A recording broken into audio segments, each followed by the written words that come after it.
Secretariat പടിക്കൽ 45 ദിവസങ്ങളോളം രാപ്പകൽ സമരവും ഒരാഴ്ചയായി നിരാഹാര സമരവും നടത്തുന്ന ആശാപ്രവർത്തകർക്കും ഒരാഴ്ചയായി രാപ്പകൽ സമരം നടത്തുന്ന അംഗൻവാടി ജീവനക്കാർക്കും ഐക്യദാർഢ്യം പ്രഖ്യാപിച്ച് കോൺഗ്രസ് പന്തളം.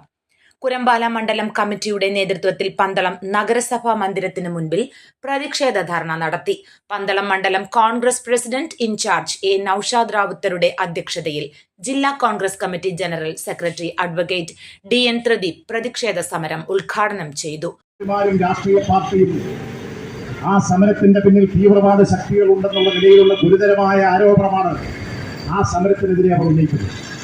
കോൺഗ്രസ് നേതാക്കളായ Manju Viswanath, Manoj Kurampala, Pandalam Mahesh, PS Venukumaran Nair, Oommen Chakkalayil, KR Vijayakumar, G Anilkumar, Pandalam Vahid, Naseer Kadakkad, R Mohankumar, Y Raheem Ravuthar, ES Nujumudeen, PP John, Mannil Raghavan, KN Rajan, Vallattoor Vasudevan Pillai, Rathnamani Surendran, Sunitha Venu, Shanthi Suresh, R Suresh Kumar, Solomon Varavukalayil, Baiju Mukadiyil, Ziyavudeen തുടങ്ങിയവർ പ്രസംഗിച്ചു.